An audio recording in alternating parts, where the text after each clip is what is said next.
Assalamu alaikum. Thank you very much for attending this workshop. Now, I'll try to customize it as much as possible, and it is mostly relevant and it is based on prevailing market data. So, the numbers I give you, you can take them with with a bit of a pinch of salt, lekin generally they should apply, right?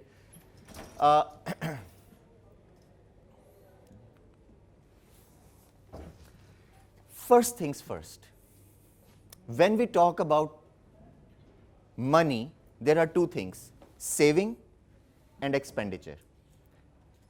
इनका difference जो है, income, saving, expenditure, इनका interaction, it gives you your total financial outlook, right?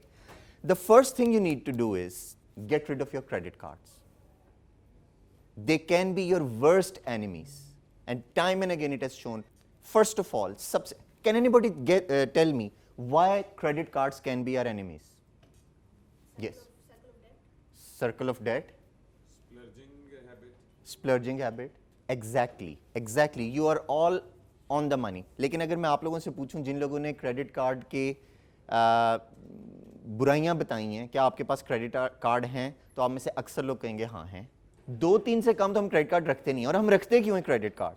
Most of the times हमें चाहिए होती हैं वो deals, वो डिस्काउंट्स, वो bonus points. Now interestingly enough, अगर हम इसलिए क्रेडिट कार्ड ले रहे हैं कि हमें जी मेरा फेवरेट रेस्टोरेंट है जहां पर वो डिस्काउंट देता है, या फलानी जगह मैं शॉपिंग करता हूँ डिस्काउंट देता है, they never give you discount on groceries, they never give you discount on your bill payments, they never give you discount on any necessities of life. What they give discount you on is ayyashi. Restaurant जा रहे हैं, ayyashi है. Why not get our credit card? और जो हमने कोई पैसे नहीं खर्चने थे, अब हम 1000 की जगह 500 खर्च रहे हैं. We are very happy कि जी 50% ऑफ लगा हुआ है फलाने बैंक के कार्ड के ऊपर. अगर हम पिज्जा हट जाके पिज्जा खाते हैं, yes, हम जाकर 1000 रुपए की जगह 500 रुपए में पिज्जा खाते हैं. Now we think we have saved 500. The reality of the matter is we have spend 500. कहने का मतलब ये है कि क्रेडिट कार्ड्स आपको एक false sense of financial security देते हैं. Most of the times we end up spending that money on credit cards जो हमारे पास नहीं होती. अगले महीने की सैलरी में से हम पे कर देंगे, यार साइकिल चला लेंगे, बैलेंस ट्रांसफर कर लेते हैं दूसरे कार्ड पे. It's a never ending tale. Credit cards make you spend more, a lot more than you would have otherwise spent. I know my friends banks में माशाल्लाह they earn a lot of money, और वो credit card के cycle में फंसे हुए, सब कुछ खर्च देते हैं और फिर क्रेडिट कार्ड्स के ऊपर आ जाते हैं. One of my friends, he is earning about 200,000 और वो क्रेडिट कार्ड्स घुमा रहा होता है महीने के एंड में. 2 लाख रुपए में अगर आप आज 5-6 लोग अगर घर में हों तो क्या आपका खर्चा नहीं चलता? बिल्कुल चल सकता है. यही हमने अभी देखना है, लेकिन नहीं चलता. One of the main reasons is this thing. तो अगर आप लोगों ने फाइनेंशियल फ्रीडम की तरफ अपनी फर्स्ट स्टेप लेना है तो get rid of your credit cards. अगर आप कहते हैं नहीं यार मुझे डर लगता है मैं सारे क्रेडिट कार्ड छोड़ूं, चलें जी आप एक रख लें, लेकिन उस क्रेडिट कार्ड की कुछ शराइतें. फिर पहली शर्त, उसके ऊपर कोई एनुअल चार्जेस नहीं होने चाहिए, कोई फी, कोई चिप मेंटेनेंस फी, कुछ नहीं होना चाहिए. It should be free. ठीक है. आई हैव सीन 1000 रुपए से लेके 15,000 रुपए तक क्रेडिट कार्ड्स इस वक्त फीस चार्ज कर रहे हैं एनुअल. कोई चिप मेंटेनेंस कहता है, कोई एनुअल सब्सक्रिप्शन कहता है, कोई कुछ कहता है, कोई कुछ कहता है. First of all get rid of that. ऐसा कार्ड रखें जिसकी कोई एनुअल फी नहीं है. सेकेंडली, अगर आप उस कार्ड को साल में 2 दफा से ज्यादा इस्तेमाल कर रहे हैं तो you are on the wrong track. अब आप कहेंगे 2 दफा वाली क्या लॉजिक है? Let me tell you, that credit card is only and only for emergencies. खुदा ना खास्ता कोई ऐसी इमरजेंसी हो गई है जो आपके करंट फाइनेंशियल मींस से आउट है, और इमरजेंसी से मेरा मतलब है इमरजेंसी. ये नहीं कि ओ यार इमरजेंसी में हमने खाना खाने जाना, यार बारबेक्यू करना है, नहीं, that is not an emergency. Emergencies अल्लाह रहम करे हॉस्पिटलाइजेशन हो गई है, डेथ हो गई है, कोई और मसला हो गया, और अगर खुदा ना खास्ता आपको इन इमरजेंसीज की वजह से साल में 2 से ज़्यादा दफ़ा क्रेडिट कार्ड यूज़ करना पड़ रहा है, तो either you are extremely unlucky, my sympathies are with you, या आप क्रेडिट कार्ड को सही तरह यूज़ नहीं कर रहे हैं, आप ऐसी जगह यूज़ करें जहां उसे नहीं करना चाहिए। सो credit card should be in lieu of your emergency fund, first of all. Secondly, उस क्रेडिट कार्ड को आपने कभी भी उसका बिल ओवर ड्यू नहीं होने देना, never. They are charging about 40% annual interest rate. हम समझते हैं यार हमें तो ये मुफ्त पैसे दिए उन्होंने, वो 40 दिन तक, 50 दिन तक, 57 दिन तक मुफ्त पैसे हैं, and after that they are gonna charge you 40% of your outstanding balance. That is a lot of money, seriously. अगर आपका 1 लाख रुपए का 1 लाख रुपए का आपका बैलेंस क्रेडिट कार्ड पे 1 साल के लिए आउटस्टैंडिंग रह जाता है, you will and up paying 40,000 just in interest, और 1 लाख अभी आपने देना है बैंक। इसलिए क्रेडिट कार्ड अव्वल तो गेट रिड ऑफ इट, और अगर है आपके पास तो उस क्रेडिट कार्ड का इस्तेमाल बहुत स्पोरेडिक होना चाहिए। I can share my example with you. मेरे पास पाकिस्तानी कोई क्रेडिट कार्ड नहीं है, मेरे पास बाहर के 2 क्रेडिट कार्ड्स हैं जो मैंने बहुत अरसा पहले अपनी किसी फाइनेंशियल नीड के लिए लिए थे। वो सिर्फ और सिर्फ साल में 1-2 दफ़ा यूज़ होते हैं जब मेरी कोई फ़ॉरेन पेमेंट होती है, क्योंकि मैं यहाँ बैठा हूँ, यहाँ से आपको पता है ज़रा इशू होता है क्रेडिट कार्ड्स, उस वक्त वो कार्ड्स यूज़ होते हैं। अदरवाइज नथिंग, उनके ऊपर कोई एनुअल चार्जेस नहीं है, कोई कुछ नहीं है, वो पड़े हुए हैं, अंडे बच्चे दे रहे हैं, देते रहें, आई डोंट केयर। मुझे अक्सर पता भी नहीं होता वो कहाँ पड़ा हुआ है। मैंने वॉलेट में भी नहीं रखे, मैंने दराज में रखे, मैं दूर पीछे करके। क्यों? एक पंजाबी का वर्ड है खुरक, क्रेडिट कार्ड देख के खुरक होती है। हमने इस खुरक को दूर करना है। ये किस चीज की हमें इच होती है? स्पेंडिंग की। क्यों? मेरे दोस्त ने अच्छा सूट ले लिया, उसने मोबाइल ले लिया, यार नया मॉडल आया, 2.5 लाख का हम आईफोन नया खरीदने चल पड़ेंगे। क्यों? वो क्रेडिट कार्ड पड़ा हुआ। इसलिए मैंने थोड़ा सा टाइम इसलिए ज्यादा क्रेडिट कार्ड पे लिया है कि I can't go on enough on the vices of credit cards. The first step in your financial freedom is financial discipline. अगर डिसिप्लिन नहीं, आप कुछ नहीं कर सके। मेरी सारी कहानी आज की बकवास है अगर आपके अंदर डिसिप्लिन नहीं है। मेरी अजम्पशन ये है कि you care enough about your financial future कि आप आज यहां पर बैठे हुए हैं and you want to be financially discipline. That is why this all shenanigan is going on. Otherwise अगर आप फाइनेंशियल डिसिप्लिन आप नहीं, मैं जो भी बताऊंगा दैट इज मीनिंगलेस, बिकॉज यहां से बाहर निकल के आप वही काम करेंगे। So first thing, first message, say no to credit cards.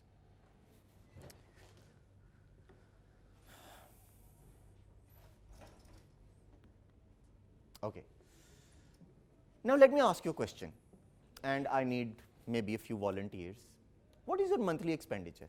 Can anybody share this information with me? Yes? नहीं, total अंदाज़न एक amount बताएं. About 70. Anyone else? 35 to 40. आप अपना खर्चा बताओ यार. 1 lakh. 25,000. Now let me tell you one thing. अगर आप सारे लोग जिन्होंने नहीं बताया यार, you have to have an idea. पहली बार अगर आपको पता ही नहीं आपका खर्चा क्या है, तो we have bigger problems.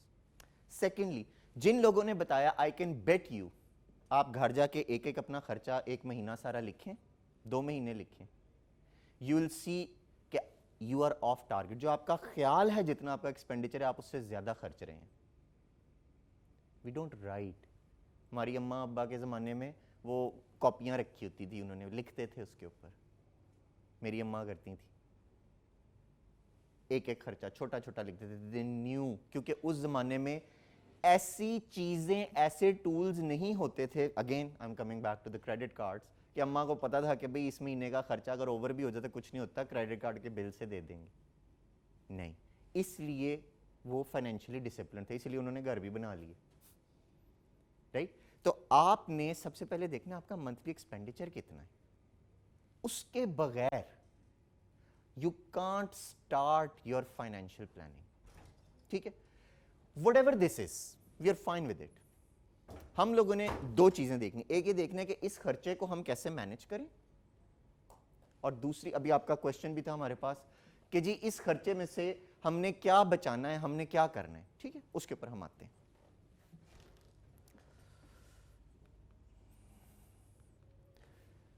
Biggest argument people give is everything we earn goes towards our monthly expenditure. मेरी 40,000 तनख्वाह है, मेरा 40,000 महीने का खर्चा है. We can't afford to save anything. Right? सबसे जो बंदा हमारे यहाँ पर मौजूद है जो सेविंग नहीं कर सकता, उसका पहला आर्ग्यूमेंट ये होता है बचता ही कुछ नहीं जी. Now this is the wrong way to think about savings and expenditure.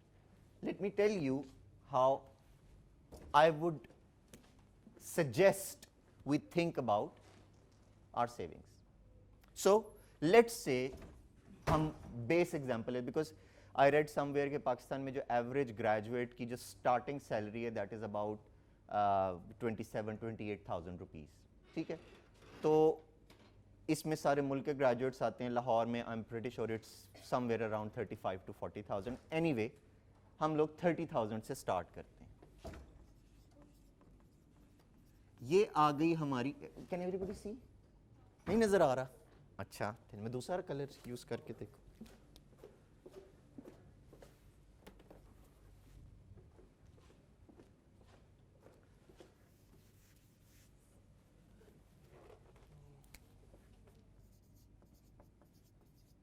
Can we see this? Okay, brilliant. We can see it clearly. Do the flash edit करें on the whiteboard. Yes. Now right. Sir इतनी science मुझे आती होती, मैं IT में खजल हो रहा होता. Okay, so thank you. So let's say आपकी 30,000 रुपए महीने के स्टार्ट में, आज पहली तारीख है, आपके हाथ में 30,000 रुपया दे दिए. ठीक है, क्या करेंगे बताएं मुझे. एनीबॉडी? बिल, फीस, रेंट, रोटी भी तो खानी है, groceries. Unfortunately we are all wrong and we all do this thing. मैं भी यही करता हूं.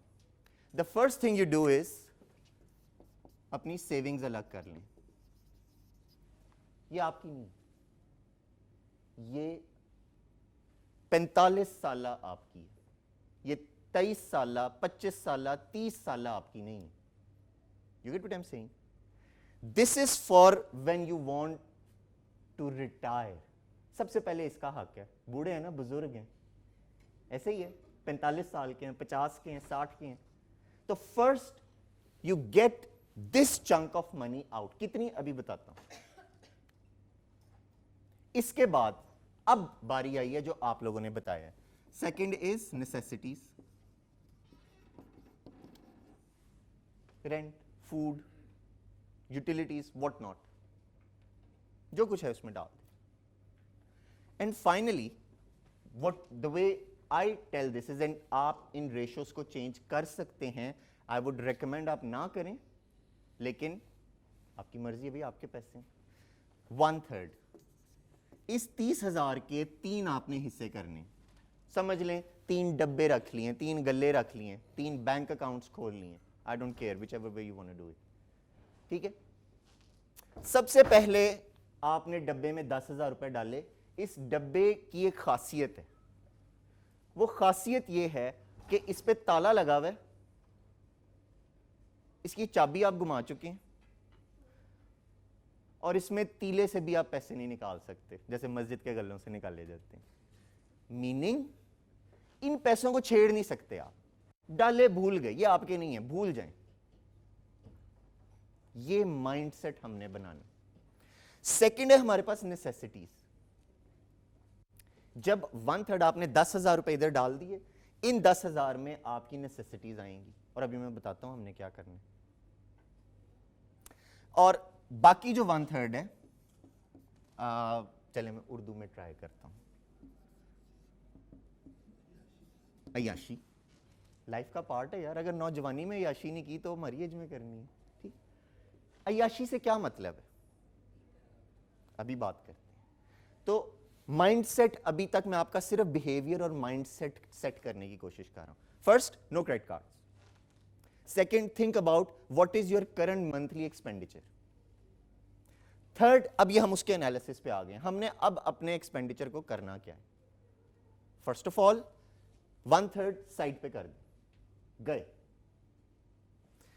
अगले 1/3 आपकी खुराक, आपकी नेसेसिटीज में जाने ना। How do you define your necessities? It's things required for you to live.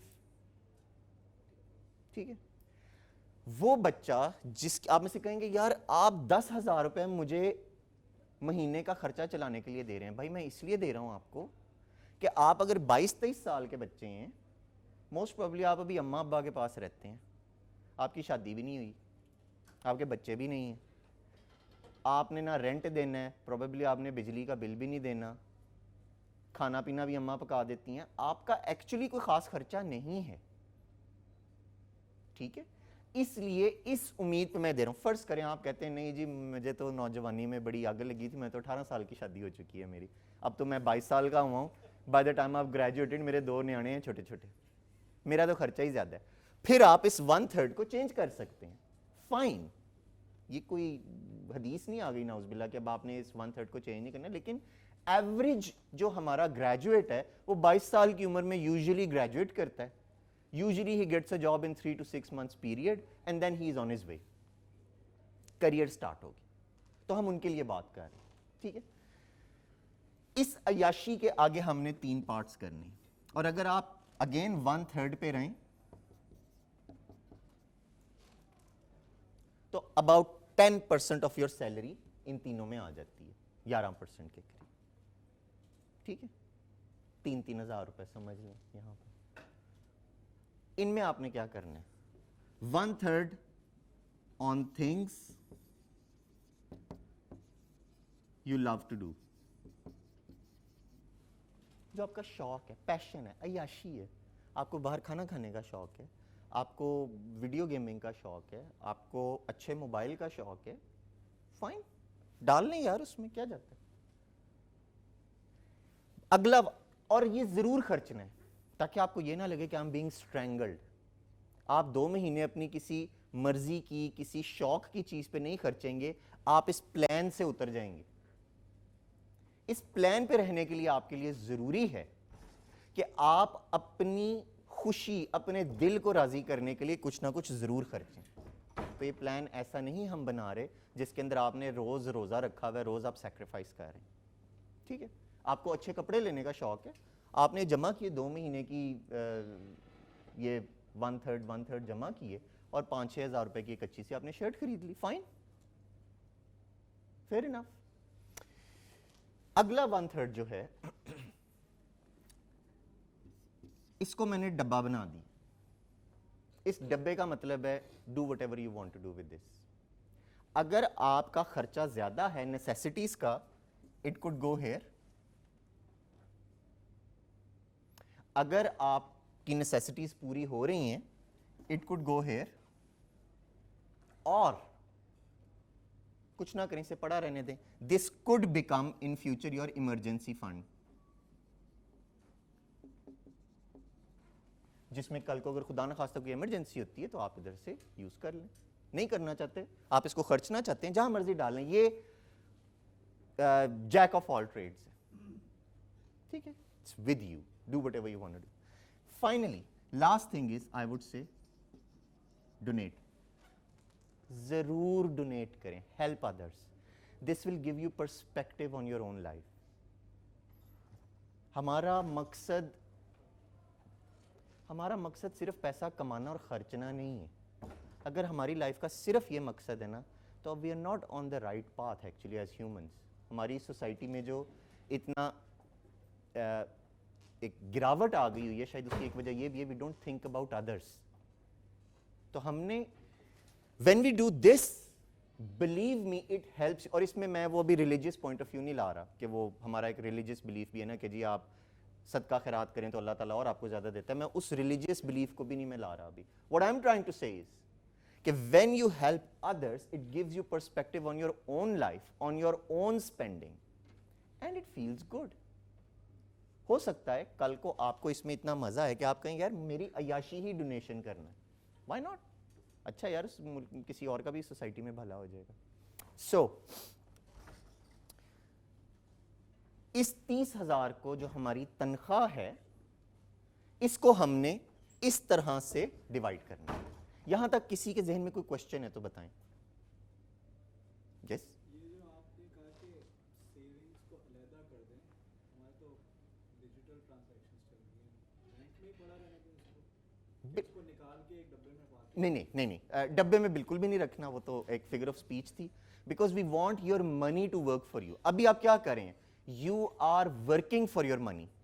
Boss के लिए भी काम कर रहे हैं, बीवी बच्चे के लिए भी काम कर रहे हैं, अम्मा अब्बा के लिए भी काम कर रहे हैं, जिसके लिए भी हम काम कर रहे हैं, और साथ हम पैसे के लिए भी काम कर रहे हैं. At least let this money work for us. इस मनी को हमने इन्वेस्ट करना है. ये कहानी हमारी काफी हद तक खत्म होती जा रही है, डिस्कशन हमारी ज्यादा हमने अब इधर घूमना है. वो सेविंग भी इसीलिए ही है. और अभी मैं आपको बताता हूँ सेविंग कैसे होती है थोड़ी बहुत. Let's start with one pocket और आगे हम देखते हैं क्या करना है. It's up to you. Saving है, खर्चा है, जो मर्जी करना है. आपको भी आपके पैसे ना, आपको हमने थोड़ी बहुत तो वो देनी है जी. So we actually save ताकि कभी in future अगर emergency कोई हो जाए तो उसमें use हो. But you are saying कि आपका जो necessity वाला part है, 1/3 जो निकाला है वो emergency fund के लिए रख लें? नहीं, ये तो आपका रोटी पानी है, Yeah. ठीक है. यहां पर जो आपने 1/3 अपनी सैलरी का निकाला है अयाशी के हेड के अंडर, उसमें आपके पास 1/3 से उसके आप अयाशी कर लें. 1/3 को हमने बेनामी रख दी है, जो मर्जी उससे आपने करना है. अगर कोई जगह पर कमी, आपके नेसेसिटीज भी पूरी हो रही हैं, आपकी अयाशी भी पूरी हो रही है, आप इसको यहां पे डाल सकते हैं, व्हाई नॉट. ठीक है. और बाकी 1/3 हम कह रहे हैं डोनेट करें. So basically what I'm asking is कि हम लोग की saving जो है don't use that as emergency fund. बिल्कुल भी नहीं. इस मैंने तो आपको कह दिया, तो आपके पैसे ही नहीं है, Okay. इसको भूल जाना है. गया ये. आपने रखना उसको किसी बैंक में, और मैं अभी बताऊंगा बाद में कि इसका करना क्या है, क्योंकि we want this money to generate more money for you. असल तो इसने आपको रिटायर करवाना है, ये तो उड़ गए सारे जी. अगर हम रेशियोज को ज़्यादा फ्लेक्सिबल कर सकते हो, for example if someone can save 90% of their income, they don't have any major chunk of their income going to necessities और फॉर अयाशी, Hmm. Can save by a greater percentage of a greater ratio. फिर यार मैं आपके हाथ चूमूंगा. आप शहजादे हैं, सीरियसली, क्योंकि that is the right way to look at this exercise. 1/3 मैं कह रहा हूं एज अ मिनिमम आप जरूर करें सेव. अगर आप अमेरिका में होते मैं कहता मिनिमम 10% सेव करें. उधर का जरा और सिस्टम है. पाकिस्तान में हमें थोड़ी सी सेविंग ज्यादा रखनी है रेशो. क्यों? क्योंकि कोई सेफ्टी नेट नहीं है ना, सोशल सिक्योरिटी कोई नहीं है. वहां पे तो है सोशल सिक्योरिटी, रिटायर होंगे सरकार कुछ दे देगी, बेनिफिट सिस्टम है. यहाँ क्या है? We need to have a bit too more. इससे रैशनैलिटी यही बनता है कि इट डिपेंड ऑन इंडिविजुअल.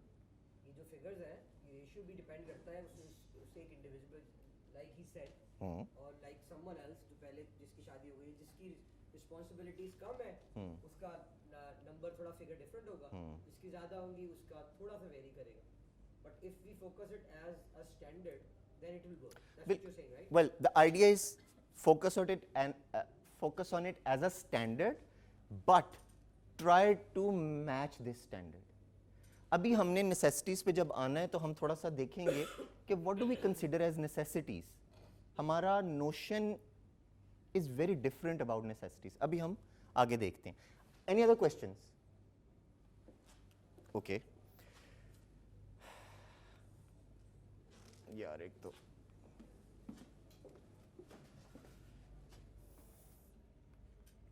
हाँ जी. So basically the truth is, जब आप ये सोचते हैं कि जी we can't afford to save anything, तो you can't afford not to save. That is the whole point of this thing. क्योंकि पाकिस्तान में हमारे पास पल्ले रिटायरमेंट के बाद कुछ भी नहीं, तो we need to make sure कि we are on the right track. अच्छा जी, लेट्स से आप में से कोई ऐसे, शायद आपने यही क्वेश्चन रेज किया था कि जी आप तो वन थर्ड कह रहे हैं, मेरी तो सारी सैलरी ही चली जाती है खर्चों में, मैं कहां से सेव करूं? दो तरीके हैं इसके, आपको भी सेव हम करा सकते हैं। लेट्स सी, यहां पे शायद ज्यादा इंटरेस्ट होगा हमारा। Okay, let's say you are one of those who say कि जी we can't save anything. Quick एक एक्सरसाइज करते हैं, और प्लीज से कि अगर ये अजम्पशंस जो हैं ये वाइल्डली इनएक्यूरेट हैं, otherwise will take this. Let's say आप दिन की ऑफिस में आते हैं, 5 days a वीक आते हैं, 2 पानी की बोतलें आप लेते हैं, ठीक है, एक शायद खाने के साथ ले लेते होंगे, एक आप वैसे दिन के दौरान पानी पीने के लिए इस्तेमाल कर लेते हैं। कोई लोग ऐसे हैं जो 1, 2, 3 पानी की बोतलें ले लेते हैं डेली की, चलें 1, 2 हैं, फेयर इनफ। और आप रोज़ खाना भी तो ऑफिस में खाना है ना, ठीक है, तो लेट्स से हम लोग 250 रुपये डेली यहाँ नीचे हम अपनी बिल्डिंग में खाने पे लगा देते हैं। जनरली आप शायद 5 के 5 दिन ना खाएं, लेकिन हो जाता है, कभी ज़्यादा खाते हैं कभी कम खाते हैं, तो I think are we okay with these assumptions? लग जाता है इतना? अच्छा जी, let me show you some figures. कहते हैं जी लेट्स से आप अभी 25 साल के हैं और हम चूंकि 45 को हमने टारगेट किया हुआ है, तो 20 सालों में आपका पानी का और आपका रोटी का क्या खर्चा है? Any guesses?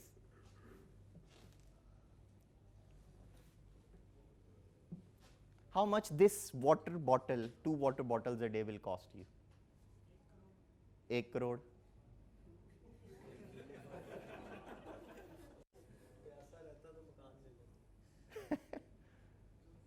Any idea? 2 lakh, 4 lakh, कितना? 2 मिलियन?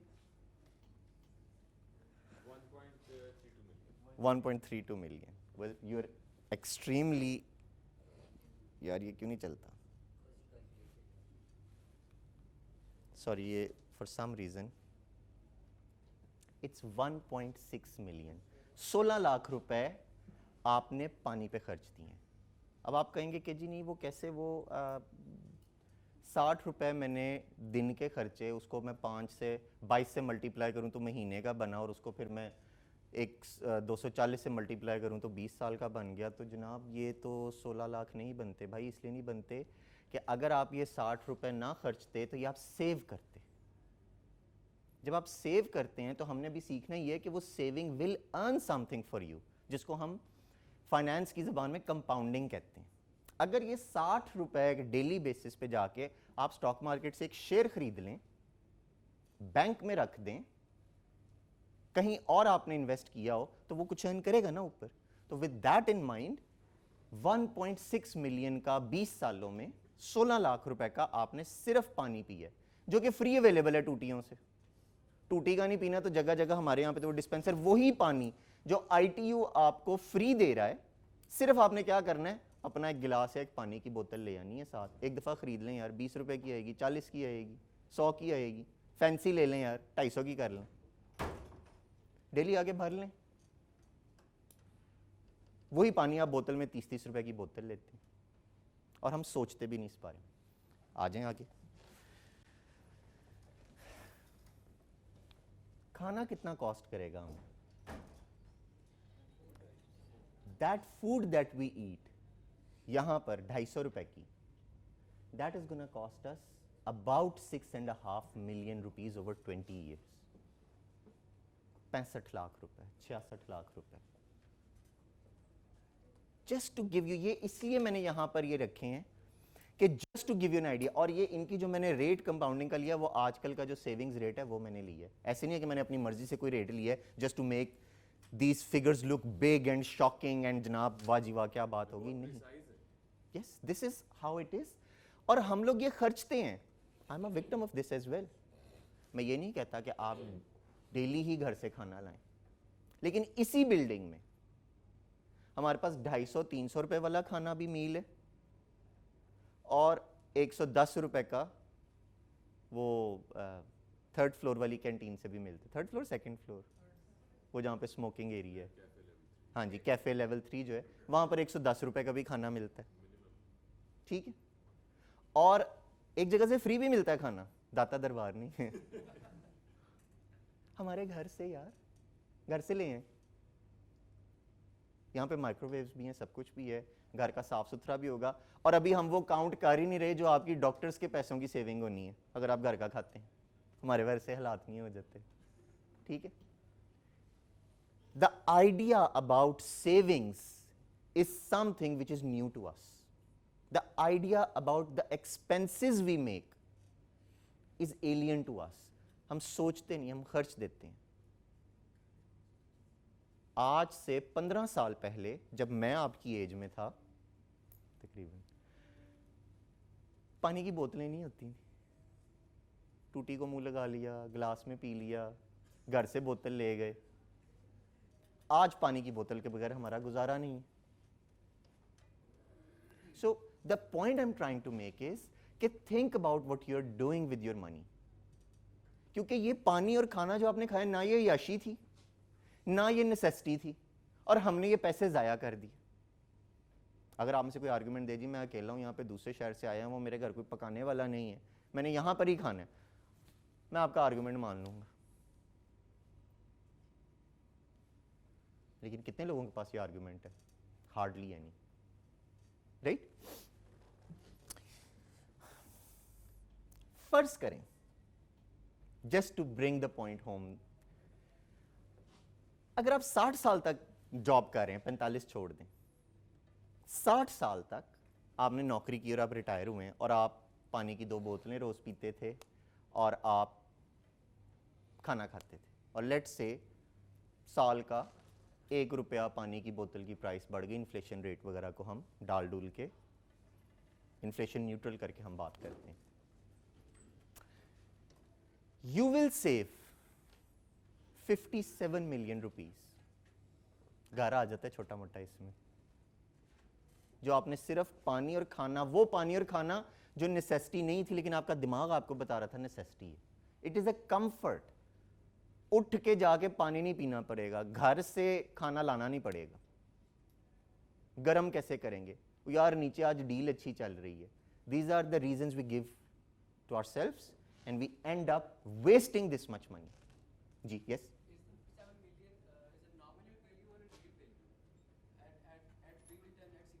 जब आप 60 के हो जाएंगे, ये उस वक्त की nominal value. Ji,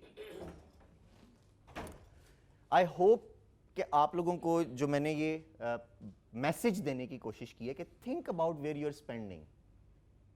now that is personal to you. आप पानी की बोतल, इसमें 25 से हमने देखा ना इस एग्जाम्पल में कि जी 25 से 60 तक अगर आप जाते हैं, 35 साल आपने पानी पिया, और अभी तो मैं जनाब सिगरेट वाले शहजादों को तो मैंने कंसिडर ही नहीं किया। आई होप कि there are very few of us who smoke, लेकिन इफ वी स्मोक, ना सिर्फ सेहत, डॉक्टरों के खर्चे, बल्कि cigarette itself has become extremely expensive. Let's say आप कहते हैं कि नहीं जनाब, ना मैं पानी पीता हूँ ऑफिस में, वही जो ऑफिस का पानी है वो मैं पीता हूँ, मैं घर से खाना ला के खाता हूँ, और मैं स्प्लर्ज नहीं करता पानी की बोतलों पे और हर चीज़ पे। अब मैं क्या करूँ? मुझसे आप पूछ रहे हैं अब मैं कहाँ से सेव करूँ? फेयर क्वेश्चन है, ठीक है। आप कहते हैं कि जी आज मेरी 50,000 रुपये तनख्वाह है, 50 की 50 सारी लग रही है जेन्युइन खर्चों पे, राइट। अब मुझे बताएं मैं कहाँ से सेव करूँ? बिल्कुल जनाब, उसका भी जवाब है हमारे पास, हर सवाल का जवाब रखा हुआ है हमने। You can save tomorrow. What do we mean by save tomorrow? हर साल तनख्वाह बढ़ती है, शाहरुख इरफान के अलावा हर साल हर एक की तनख्वाह बढ़ती है। हमारी नहीं बस बढ़ती, लेकिन almost everybody sees some sort of increase in their annual income हर साल। ऐसे ही होते हैं। वो पैसे सेव हो सकते हैं, वो भी नहीं होने, वो छोड़ दें।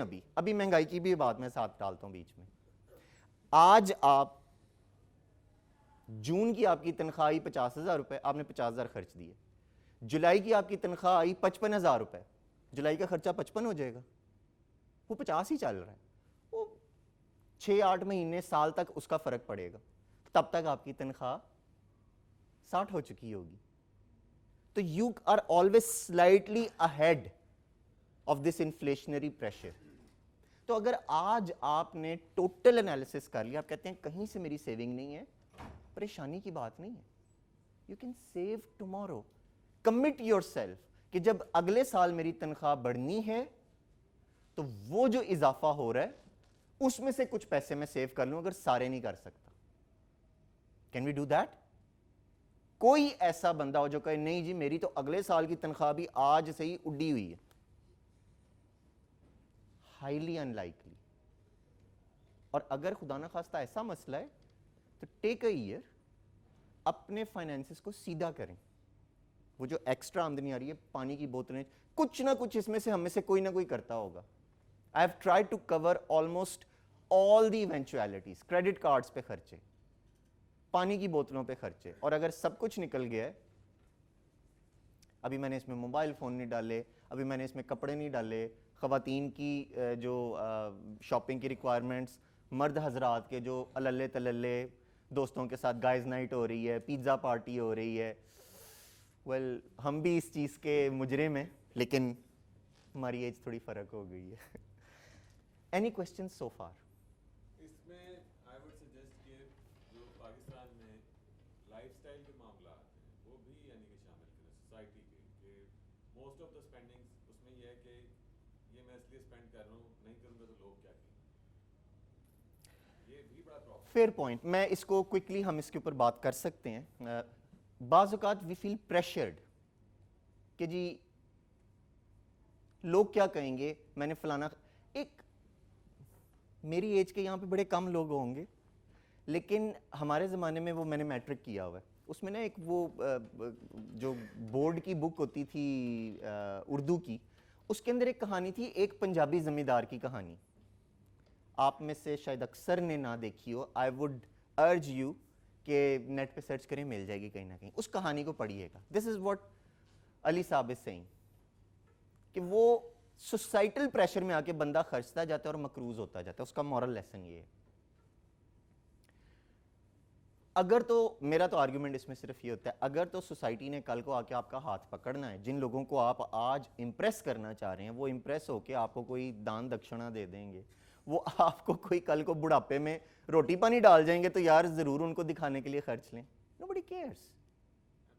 Then why do you care? I don't know. आपके घर कोई मेहमान आया, उसकी अच्छी खातर मदारत करें, लेकिन इससे मतलब नहीं कि आपने किचन कुजीन से ही पैटेज ला के सामने रखने हैं। और यार गोर में भी खुला हुआ है बेचारा, उससे भी 2 पैटेज ला के घर में कबाब तल दें। मतलब माई पॉइंट इज कि बिल्कुल हम लोग सोसाइटल प्रेशर के अंडर आके भी खर्चते हैं। बस का दोस्तों में बैठे हुए हैं, यार आज खाने का मूड हो गया। जब मैं एक ज़माने में, जब मैं स्टूडेंट था, मैं वलायत गया पढ़ने के लिए, और वहाँ पर मनी वॉज रियली शॉर्ट। एक दिन मेरे दोस्त ने कहा कि यार आज ज़रा बाहर खाना खा के आते हैं, डोनर कबाब खाते हैं। मैंने चिट्टा इनकार कर दिया। मैं कहा नहीं, I don't have money, I have money but not to spend on doner kebab. जितने का तू एक टाइम का खाना खिला रहा है, मेरे हफ्ते के खाने का खर्च है। And what I told him, मैंने कहा जी मैं काम की कोशिश कर रहा हूँ, जिस दिन मुझे आमदनी शुरू हो जाएगी उस दिन हम डेफिनेटली जाएंगे। और फिर हम गए। 2 महीने बाद हम लोग गए खाने। वो 2 महीने तक मुझे पैसे मिल गए थे जो काम शाम था। तो थोड़ा सा हमको दुनिया को खुश अगर करना है, दुनिया ने खुश नहीं होना। Anyway let's move on. Social तो मेरा मैसेज इतना ही था। अच्छा जी, अब आ जाएं जो हम लोगों ने सेविंग्स की हैं, वो जो हमने 1/3 रखा हुआ है, अब हमने उसका कुछ करना है। खाली डब्बे में नहीं हमने रख दिए, ठीक है, लेकिन इससे पहले कि हमने उसका क्या करना है, लेट्स सी वो हमारे लिए क्या कर सकते हैं, वो सेविंग्स हमारे लिए क्या कर सकती हैं। तो लेट्स सी जनाब, लेट्स से हमारा जो बेसिक आर्गुमेंट था जी, अजम्पशन थी कि 22 ईयर्स ओल्ड हैं आप, आपने ग्रेजुएट की है, फर्स्ट जॉब है, आपकी मंथली सैलरी 30,000 है, आप ITU में TA लगे हुए हैं ठीक है। आपके ख्याल में 10% के हिसाब से हर साल आपकी सैलरी बढ़ जाएगी ना। This is a very conservative estimate to be honest, ठीक है। आमतौर पे बेहतर आपको एनुअल इंक्रीमेंट मिल जाता है, खासतौर पे जब जरा इन्फ्लेशन ज्यादा चल रही हो। आप हमारे इस प्लान के मुताबिक 1/3 10,000 रुपए महीने का सेव करते हैं। अगर आप इसको एक सिंपल सेविंग्स अकाउंट में किसी भी बैंक में जाए और उनके सेविंग्स अकाउंट में रख देते हैं इस पैसे को हर महीने, और आपने उसको कभी टच नहीं किया, जो उस सेविंग्स अकाउंट पे उसको अर्निंग आई है वो भी उसी में ही पड़ी है, अंडे बच्चे दे रहे हैं आपके पैसे, ठीक है।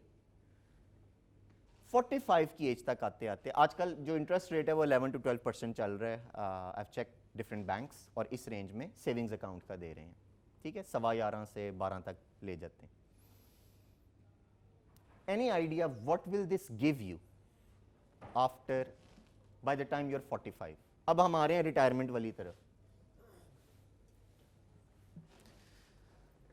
इंटरेस्ट रेट कंपाउंड होता है। जी बिल्कुल, वो पड़े रहेंगे ना, वो भी अर्न करेंगे। जी बिल्कुल, वो पड़े रहेंगे ना, वो भी अर्न करेंगे। दैट इज 34 मिलियन, 3.5 करोड़ रुपए अगर आपने सिर्फ महीने का 10-10 हज़ार सेव किया है और वो 10 हज़ार हर साल 10% के हिसाब से बढ़ा है आपकी सैलरी के साथ, ठीक है। अगर हम इसी एजम्पशन को थोड़ा चेंज कर लें, लेट्स सपोज आप अच्छे लाइक बच्चे हैं, आपने ITU से पढ़ाई की है, आप 40,000 पे आपकी जॉब स्टार्ट हो गई है और आपकी सैलरी 10,000 के 10% के हिसाब से बढ़ी ना। और रिमेंबर, मैंने इसमें तरक्की नहीं डाली। आई एम होपिंग कि आप जब जॉब्स करते हैं साल 2-3 साल बाद आपकी पे में एक बूस्ट आता है जब आपकी प्रमोशन होती है। सेम स्केल में तो हर साल इंक्रीमेंट लगता है ना, लेकिन जब आपकी प्रमोशन होती है तो यूजुअली एक 20-25-30% का जंप मिलता है सैलरी में। हम उसको भी इग्नोर करें, हम कह रहे हैं आप मेरे तरह के बड़े नालायक हैं, जिस ग्रेड में भर्ती हुए उसी में हमने रिटायर हो जाना, बस हर साल जो कंपनी ने तनख्वाह बढ़ा दी आप उस पर जिंदा हैं। तो अगर आपकी स्टार्टिंग सैलरी 40,000 है और उसका 1/3 आप सेव कर रहे हैं, इट्स अबाउट 4.5 करोड़ रुपए जो 20 साल बाद 45 की एज में आपके पास इकट्ठे हुए होंगे आपके उस सेविंग्स अकाउंट में।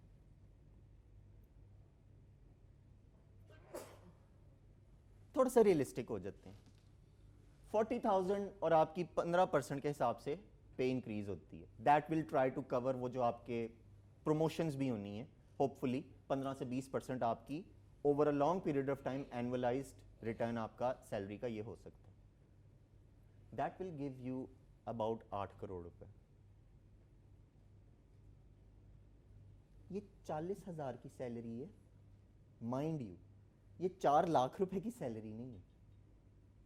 वाई इज इट के महीने का 10 या 13,000 रुपए आप जो कमा रहे हैं, it ends up becoming 8 crore रुपया, because your money is working for you. आप फेंकी जा रहे हैं पिट में और वहां पर वो पैसे जो हैं वो मजीद आपको रिटर्न दे रहे हैं। बैंक में रख रहे हैं, इंटरेस्ट मिलेगा, स्टॉक्स में लगा रहे हैं तो उसमें कैपिटल ग्रोथ होनी है। हम अभी वो वेरियस ऑप्शंस डिस्कस करते हैं। बट वन वे और another your money is working for you and it's working for you over a long period of time. साल, 2 साल, 3 साल की बात नहीं कर रहे हम, 20 ईयर्स, 25 ईयर्स की बात कर रहे हैं, क्योंकि आपने रिटायर इतने अरसे में होना है ना, ठीक है। So this is where you can see कि आपकी जो सेविंग्स हैं 40,000 रुपया सालाना तनख्वाह पे, महाना तनख्वाह पे, दे बिकम सिग्निफिकेंट। अब आप कहेंगे यार ये तो जब मैं 45 का हूं ना तो उस वक्त 8 करोड़ मिल रहा है, उस वक्त क्या हालात होंगे, उस वक्त हमें क्या मिलेगा? ये 8 करोड़ तब के और आज के 8 करोड़ तो नहीं है। बिल्कुल आप सही कह रहे हैं। तो जनाब, इस 8 करोड़ या 4 करोड़ या 3 करोड़ जो हमने सेव किया है, उससे हमें इनकम क्या जनरेट होनी है? जिस वक्त हम रिटायर होते हैं, अगर हम इन पैसों को उठा के एक इनकम जनरेटिंग यूनिट में डाल दें, हमने बैंक से निकाले और लेट्स से एक और बैंक अकाउंट में रख दिए जिसने अब हमें हर साल मुनाफा देना है, या हमने स्टॉक्स में लगा दिया, या हमने रियल एस्टेट में लगा दिया, जहां मर्जी लगाना है, वो अभी हम बात करते हैं। आजकल जो रिटर्न चल रहा है अबाउट 12% पर एनम के हिसाब से हमें एनुअल रिटर्न मिल रहा है। 34 million will give us 3,40,000 per month और 81 मिलियन हमें 8,10,000 रुपए देंगे महीने का। आप कहेंगे जी ये तो 23 साल बाद महीने की आमदनी है ना, मुझे आज के हिसाब से बताएं। आज के हिसाब से जनाब, अगर आपको 3,40,000, अगर हम एवरेज पिछले 25 सालों का इंटरेस्ट रेट के मुताबिक प्रोजेक्ट करें, अगले साल क्या इन्फ्लेशन रेट, अगले 20 सालों में इन्फ्लेशन रेट क्या रहेगा, और उसके अकॉर्डिंगली हम देखें, तो आज से 23 सालों के बाद आपकी जो सेविंग्स होंगी वो आपको आज के हिसाब से 61,000 रुपए दे रही हैं, अगर आपकी तनख्वाह 30,000 थी और 10% आपकी तनख्वाह बढ़ रही थी। लेकिन अगर आपकी तनख्वाह थी तो अगर आपकी तनख्वाह 40,000 थी तो वो आज से 23 साल बाद आपको अप्रॉक्सीमेटली आज के हिसाब से 91,000 दे रहे। क्या महीने में 91,000 में आपका घर चल सकता है आजकल? कुछ बच्चों का 61 में भी चल सकता है। और अगर आपने 40,000 पर मंथ 15% के हिसाब से आपका एनुअल ग्रोथ थी आपकी इनकम में, तो आपको इस वक्त तकरीबन 1.5 लाख रुपया मिल जाएगा महीने का आज के हिसाब का। अगर आपका 1.5 लाख में भी गुजारा नहीं है तो फाइन, मेरा कसूर माफ कर दो। और ये पैसे क्या हैं? ये आपको बता रहे हैं कि एट द एज ऑफ 45 आपके पास जो बकेट पड़ी हुई है पैसों की, अगर आज आप उसको अपने लिए कमाई स्टार्ट करवा दें उससे, तो आप रिटायर हो सकते हैं। मैं ये नहीं कह रहा आप 45 पे रिटायर हो जाएं। द आइडिया इज कि उस वक्त then you can decide to work as you please. You don't have to work because otherwise घर का खर्चा नहीं पूरा होना। आप काम कर रहे हैं बिकॉज यार वेले रह के मसला है जी। मेरे भी लाइफ का ये ड्रीम है by the way, by the time I am 45 I want to retire and I am working on it and hopefully इंशाल्लाह I am hoping to meet that target. आप लोग जो यंग हैं आप में से, you can still do the same.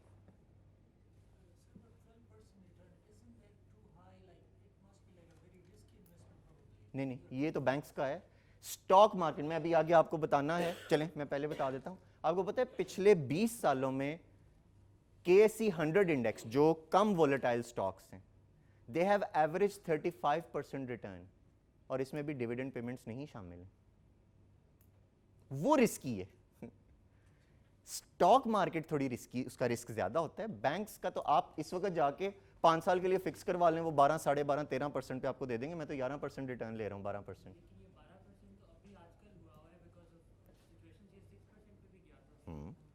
इसीलिए आप आज 5 साल के लिए फिक्स करवाएंगे ना।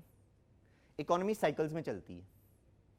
5 सालों बाद आपको बैंक में अच्छा रिटर्न ऑप्शन नहीं अवेलेबल है। लेट्स सपोज 6% हो गया हुआ है, भाई निकाल के किसी और एसेट में डाल दो। भी बताते हैं और एसेट्स क्या क्या हैं, सिर्फ बैंक से तो नहीं रह गए। बैंक तो सबसे आसान है ना, फेंक दिए पैसे बीच में, भूल गए। बैंक के अलावा भी जगह।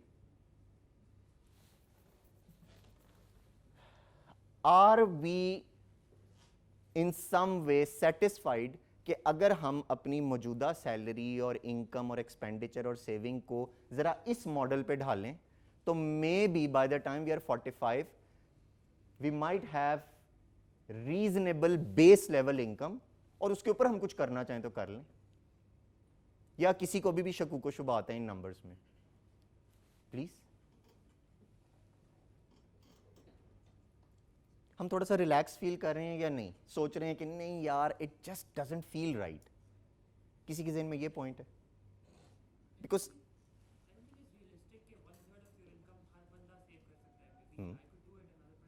Yes, fair enough. लेकिन कोई बंदा 90% भी कर सकता है, कोई 10% भी कर सकता है। किसी ने कहा मैं आज कर ही नहीं सकता, अगले साल कर सकता है। That is why I said कि अगर आज आप नहीं सेव कर रहे, नो वरीज, अगले साल कर लो यार। 23 की जगह 45 की जगह 46 में रिटायर हो जाना। That's the idea. हम में से कितने लोग हैं जिन्होंने कोई सेविंग की भी हुई है अभी तक या नहीं? May be this is the question I should have asked. 40 लोगों में से 10, 12, 15 ਜਿਹੜੇ ਮੇਰੇ ਨਾਲ ਦੇ ਨੇ ਉਹਨਾਂ ਦੇ ਹੱਥ ਨਹੀਂ हिले। सब कुछ लुटा देता।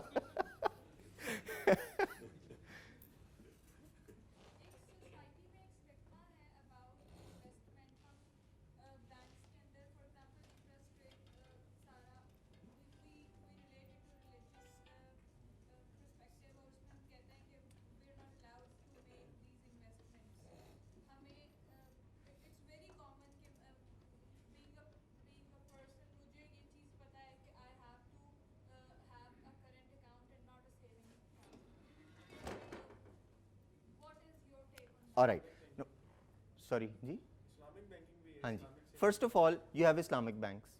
देखें, अगर गवर्नमेंट ऑफ पाकिस्तान, हम जी इस्लाम के नाम पे बने हैं, फॉर 1 मिनट हम अस्यूम कर लेते हैं, दुरुस्त है, गवर्नमेंट ऑफ पाकिस्तान कहती है कि जी ये हमने एक बैंकिंग काउंसिल बनाई है जिसमें फ़लाने मौलवी, फ़लाने मुफ्ती, फ़लाने लोगों ने कहा है कि जी ये मिज़ान बैंक जो कर रहा है ये सूद नहीं है, और जो हबीब बैंक कर रहा है वो सूद है, और मुझे उस पर भी यकीन नहीं है, फिर थोड़ा सा मसला है, फिर मुझे बैंक्स के अलावा किसी और जगह पर इन्वेस्टमेंट का सोचना है, वो मैं अभी बताऊंगा, ठीक है। लेकिन अगर आप इस्लामिक बैंक्स को यूज करना चाहें, फतवा ले लें अगर इस्लामिक बैंक्स आपका काम करते हैं तो फाइन, रिस्क कम है ना बैंकिंग में, आपको फिक्स डिपॉजिट पे दे देते हैं। लेकिन अगर आप कहते हैं नहीं जी बैंक से तो मैंने दूर दूर से नहीं गुजरना, तो अभी हम आगे देखते हैं फिर हमारे पास क्या ऑप्शन है जी। But if you look at the world richest list like Forbes list of 400 in this and that, तो वही लोग हैं जिन्होंने जिंदगी में बड़े-बड़े रिस्क लिए हैं, इस वजह से वो मालदार बन गए हैं ना। तो I mean when you are young, I guess you should channel your money to risk, to risky investments, to start a business, to do this and that. तो करें यार, ये अयाशी वाला जो है ये आपके इसीलिए, ना खाएं बर्गर यार, अपनी बर्गर शॉप खोलने के लिए वो पैसे सेव कर लें, बस इसको ना छेड़ें यार, इससे क्या है आपको, है क्या है, भूल जाइए आपके पैसे, मुझे दे दें, छोड़ दें आप, आपको इसीलिए ये दिए हैं क्योंकि what I really want is कि आप 22, आई एम सॉरी हम आईटीयू में खड़े हैं लेकिन, और पीआईटीबी के ऊपर खड़े, नीचे खड़े हैं, नीचे खड़े हैं, प्लान एक्स प्लान 9 के ऊपर खड़े हैं, राइट। मैं नहीं चाहता आप 22 साल की उम्र में कारोबार शुरू कर दें, मैं चाहता हूँ आप 28-30 साल की उम्र में शुरू करें, थोड़ी देर मार्केट में खज्जल हों, काम सीखें, वरना डबो देंगे। 22 साल की उम्र में हमारी अकल ज़ीरो होती है और हम समझते हैं हम 100% अक्लमंद हैं। जैसे जैसे उम्र आगे बढ़ती है ना तो हमारी अकल आना शुरू होती है हमें। इसलिए आई वुड से कि अगले 5-8 साल आप इसमें से पैसे सेव करें फॉर योर बिजनेस और फिर लॉन्च करें। हम, आपने जो फोर्ब्स 400 की एग्जांपल दिया, let me take a quick minute to address that as well. आपको पता है दुनिया में कितने लोग हर साल बिजनेस शुरू करते हैं, या हार्वर्ड में हर साल कितना स्टूडेंट अंडरग्रेड में जाता है? हजारों हार्वर्ड में जाते हैं और लाखों लोग दुनिया में बिजनेस स्टार्ट करते हैं। उनमें से लिस्ट है आपके पास 400 की। Statistically speaking they all are aberrations, चाहे बिल गेट्स हो, चाहे मार्क जुकरबर्ग हो, जेफ बीजोस हो, जो भी हो, दे आर ऑल एबरेशंस। क्यों? क्योंकि वो नॉर्मल जो डेटा है उसमें फिट नहीं होते। Majority of the people are not successful entrepreneurs, they'll have to work hard over a long period of time. Somebody like Warren Buffett 90 साल का हो गया तब जाके अरबपति हुआ। और दूसरी एक बात, कोई माइंड ना करे तो मैं कहूँ, हम लोग आईटीयू में बैठे हैं, हार्वर्ड में नहीं बैठे। अगर जुकरबर्ग या बिल गेट्स कामयाब हैं और आप कहते हैं जी वो इसलिए कामयाब है उन्होंने रिस्क लिए और उन्होंने अपनी पढ़ाई छोड़ के तो वो कारोबार में चले गए, भाई वो पहले हार्वर्ड पहुंचे थे, आप हार्वर्ड में एडमिशन लें फिर छोड़ दें, मुझे कोई इतराज नहीं, क्योंकि आप इतने लाइक होंगे, आप में वो स्किल लेवल होगा कि आप कुछ भी कर सकते हैं लाइफ में। कर लो यार, मैं आपके साथ हूं। अगर आईटीयू में आए हो यार, डिग्री कर लो कुछ सीख लो, उसके बाद आगे आप कर लें। तो जो उनको नेचर ने थोड़ी वो एबिलिटी दी है ना, जो शायद मेरे में लैकिंग है, तो मैं अपने आप को फिर 8-10 साल दूंगा अपना बिजनेस स्टार्ट करने के टाइम से। Any other points, then we can move forward जी। अच्छा जी, अब नेक्स्ट हमारे पास पॉइंट है जी, हमने सेविंग कर ली। मैंने आपको सेविंग की पावर भी बता दी कि अगर आप परसिस्टेंटली सेव करते हैं for a long period of time, you will have enough money to retire. अगर इस पे हम अग्री कर गए हैं तो अब आप कहेंगे अच्छा जी आ जाए हुन करना की। तो जब हमारे पास वेयर टू इन्वेस्ट का क्वेश्चन आ गया, तो सबसे पहले हम देखते हैं कि जी हमारे पास क्या ऑप्शंस अवेलेबल हैं, हमने कहां कहां इन्वेस्ट करना है। सबसे पहले हमारे पास आ गया जी ऑब्वियस चॉइस है banks, Islamic and non Islamic banks. इसके अंदर दो तरह के आपके पास अकाउंट्स हैं, सेविंग्स अकाउंट्स हैं और फिक्स्ड डिपॉजिट्स हैं। सेविंग अकाउंट वो अकाउंट होता है जिसके अंदर से आप जब जी चाहे पैसे डालें, जिसमें जब जी चाहे पैसे निकालें, ठीक है, और उसके ऊपर आपको आजकल 11 साढ़े 11 के हिसाब से रिटर्न मिल रहा है, ठीक है। It's a good option for those who don't have an issue with banks. आप हर महीने अपनी तनख्वाह उसमें फेंकते जाएं। अगर आपका बैंक अच्छा है तो आप उनको एक स्टैंडिंग ऑर्डर दे सकते हैं कि जी हर महीने मेरी तनख्वाह से एक्स अमाउंट ऑफ मनी मेरे इस अकाउंट में ट्रांसफर कर दो। उस अकाउंट की चेकबुक फाड़ दें, उसका कार्ड काट के सुट दें, उसकी पिन भूल जाएं, ठीक है। अगर आप, और ये हमारे पास एक अच्छी ऑप्शन है, फिक्स डिपॉजिट के लिए जरूरी है कि आपके पास पैसे हों जो आप फिक्स कर लेंगे। अब हम तो स्टार्टिंग फ्रॉम स्क्रैच कर रहे हैं। अगर आप में से किसी के पास, मेरे कोई कोलीग्स हैं वो कहते हैं जी मैं इस वक्त 30 साल का हूं, I have already had saved x amount of money, उसका मैं क्या करूं? उसको आप 5 साल के फिक्स डिपॉजिट में रख दें, 10 साल के फिक्स डिपॉजिट में रख दें, डीएससीज ले लें, पीआईबी ले लें, पाकिस्तान इन्वेस्टमेंट बॉन्ड 10-10 साल के हैं, डीएससी 10-10 साल के हैं, 10-11% आपको रिटर्न दे देते हैं, पड़े रहेंगे उसमें पैसे, मल्टीप्लाई होते रहेंगे। तो यू कैन यूज दोज अगर आपके पास ऑलरेडी कुछ चंक ऑफ मनी पड़ा हुआ। अगर नहीं पड़ा हुआ तो आप सेविंग्स अकाउंट में डाल सकते हैं। इफ बैंक्स का फायदा क्या है? Easy to set up, low risk, regular return and minimal administration. कुछ भी नहीं करना आपने, सिर्फ एक काम करना है, भूल जाना। अपने मोबाइल में ना अलार्म लगा लें 23 साल बाद का, अगर है ऐसा तो। नेक्स्ट है हमारे पास stock market. Now stock market, मेरे ख्याल में रिलीजियस इशू इसमें नहीं होगा बिकॉज आप एक बिजनेस में इन्वेस्ट कर रहे हैं, ठीक है। इसमें रिटर्न ज्यादा है, काफी ज्यादा है, लेकिन आपके पास रिस्क भी है, बैंक से ज्यादा रिस्क है, इसीलिए रिटर्न ज्यादा है। हम वो फाइनेंस में एक बेसिक चीज पढ़ाते हैं, हाई रिस्क हाई रिटर्न। आप में से वो लोग जो 22-22, 23-23 साल के बच्चे स्टार्ट कर रहे हैं investment, may be this is a good option for you, क्योंकि खुदा ना खास्ता 2-4 सालों बाद वो पैसे आपके डूब भी जाते हैं, you still have 20 years to earn. मेरी एज में जरा रिस्की ज्यादा हो जाता है क्योंकि मेरे पास अर्निंग का टाइम कम है। सो आप you can go for stock market. लेकिन स्टॉक मार्केट में आप कहेंगे यार आप कमाल बात कर रहे हैं, ओए हमें टगे का फाइनेंस का नहीं पता, आप हमें कह रहे हैं शेयर खरीद लो। क्या करना है? म्यूचुअल फंड, वो भी अनदर ऑप्शन है। आप लोगों ने अगर शेयर खरीदने हैं, उसका मैं आपको एक बड़ा आसान तरीका बता देता हूं।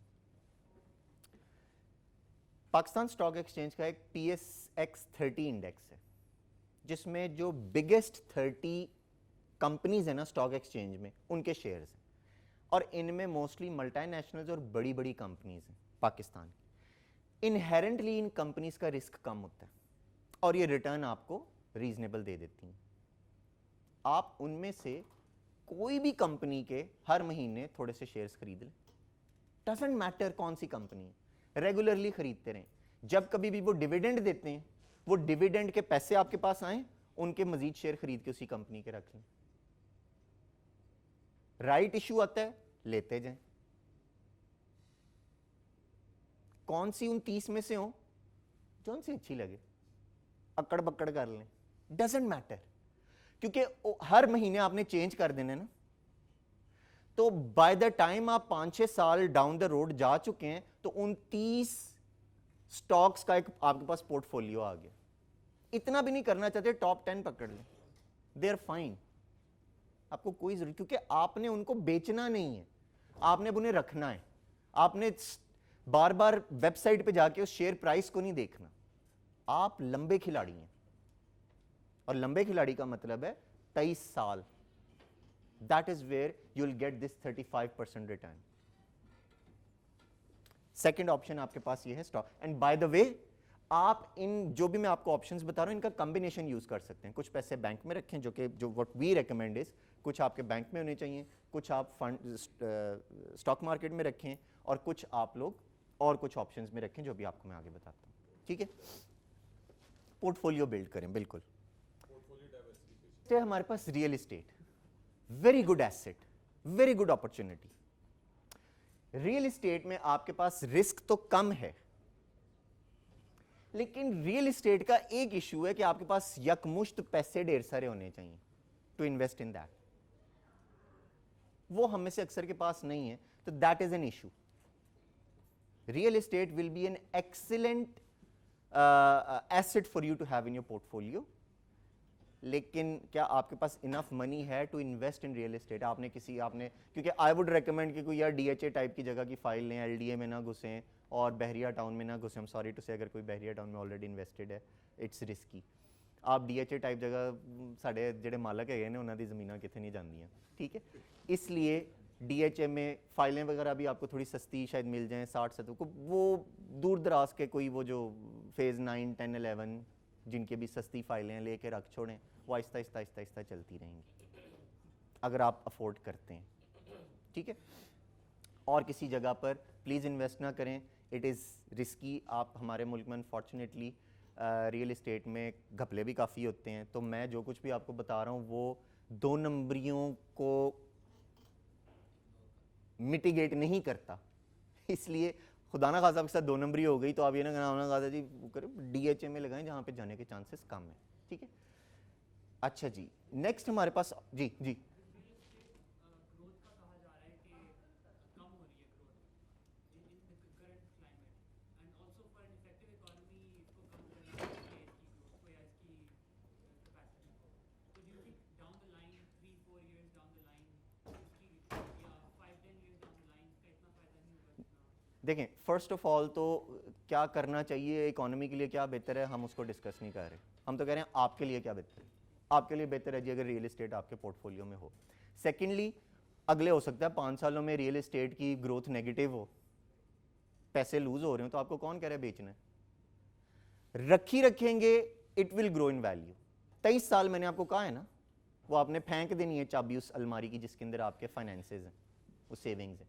23 साल में it will grow, it will give you enough कि उस वक्त आप उसको बेच के या उसका कुछ भी आप कर सकते हैं, ठीक है। अच्छा जी, lastly we have a very good alternative to all of these, क्योंकि अकेले किसी को बैंक्स में कुछ इश्यूज हैं, किसी को स्टॉक मार्केट के इश्यूज हैं, ठीक है, एप्रीहेंशंस होंगी, और किसी के लिए रियल एस्टेट में घुसना मुश्किल है। We have mutual funds and insurance companies, इनके जो सेविंग प्लान्स हैं they are very good for a number of reasons. First of all, आप अगर मैं इंश्योरेंस कंपनी में बात करूं जहां मैंने भी इन्वेस्ट किया है, तो it's easy to get into. आप पेमेंट करके तो आप अपना एक प्लान ले सकते हैं, ठीक है। हर महीने आपने एक्स अमाउंट ऑफ मनी जो भी आपके बारे में आता है वो 10,000 रुपए आपने इसमें डाल देने। 15 ईयर 20 ईयर 10 ईयर प्लान है। हाँ जी बिल्कुल, उनके लॉन्ग टर्म प्लान्स हैं, इनके ग्रोथ रेट्स भी अच्छे हैं, they are regulated by State Bank. तो हमें ये भी है कि यार शायद घपले के चांसेस कम हो। बैंक्स की तरह ये सिक्योर हैं, लेकिन बैंक्स से बेहतर रिटर्न दे सकते हैं। उसके अलावा जो इंश्योरेंस कंपनीज के प्लान्स हैं, एक इसमें बड़ी अच्छी बात है जो अभी तक हमने डिस्कस नहीं की। खुदा ना खास्ता जी 2 सालों बाद 4 सालों बाद अल्लाह रहम करे आपको कुछ हो जाता है, फड़क जाते हैं, तो आपका सेविंग प्लान तो फारिग हो गया, लेकिन जो पीछे बीवी बच्चे हैं या खामिद बच्चे हैं उनका क्या होगा? तो ये जो प्लान्स होते हैं ये एट वेरी मिनिमल कॉस्ट ये आपको लाइफ इंश्योरेंस भी दे देते हैं, तो कुछ ना कुछ हो जाता है। तो that is a big plus जो आम तौर पे इनमें आपको कहीं पे भी नहीं मिलेगा, तो that is another plus. And finally tax credit मिलता है। इनमें से कहीं पे भी आपको टैक्स क्रेडिट नहीं मिलता बल्कि टैक्स देना पड़ता है। लेकिन जब आप इंश्योरेंस कंपनी या म्यूचुअल फंड्स में इन्वेस्ट करते हैं तो यूजुअली ऑन एवरेज आपके एवरेज टैक्स रेट के ऊपर आपको टैक्स में कमी होती है, तो आपके वो पैसे भी बच जाते हैं थोड़े से, जिनको आप चाहें तो अपनी सेविंग्स में ऐड कर सकते हैं। तो you can have accelerated savings because you are saving on tax because you have invested in insurance company. By the way, I am a member of मैंने एक इंश्योरेंस कंपनी से प्लान लिया हुआ है और उसके रिप्रेजेंटेटिव्स यहाँ पर आ जाए हैं। अगर आप उनसे कोई इन्फॉर्मेशन लेना चाहें तो you can take information from them after this session, ठीक है। लेकिन because I have invested in this, इसलिए आई कैन से कि it's not just I'm doing the talk, I'm also doing it myself as well. ठीक है, अब इसमें से कहाँ कितना क्या इन्वेस्ट करना है, कितना इन्वेस्ट करना है वो हमें पता है, हमने अपनी सेविंग्स करनी है. ठीक है, किस में कितना करना है इसके अंदर आपके पास मर्जी. सारा बैंक में रख दें, आप कहें जी मेरे पास टाइम नहीं होता, मैंने अपने फंड उसको पोर्टफोलियो को देखना है, आप स्टॉक मार्केट में डाल सकते हैं. अगर आपके पास इनफ पैसे अभी हैं या 5 सालों बाद हैं तो आप रियल एस्टेट में डाल सकते हैं. इनका म्यूचुअल फंड्स का या इंश्योरेंस कंपनीज का ये फ़ायदा होता है कि इनका जो पोर्टफोलियो होता है उन्होंने इतना डाइवर्सिफाई किया होता है कि उन्होंने रियल एस्टेट में भी इन्वेस्ट किया होता है, उन्होंने डेट इंस्ट्रूमेंट्स में भी इन्वेस्ट किया होता है. इस वजह से थोड़ा आपको रिस्क आपका स्टॉक मार्केट में भी किया होता है, आपका रिस्क भी कम होता है, आपको ग्रोथ भी ज़रा बेहतर मिल जाती है. ठीक है, this is something which is very personal to you.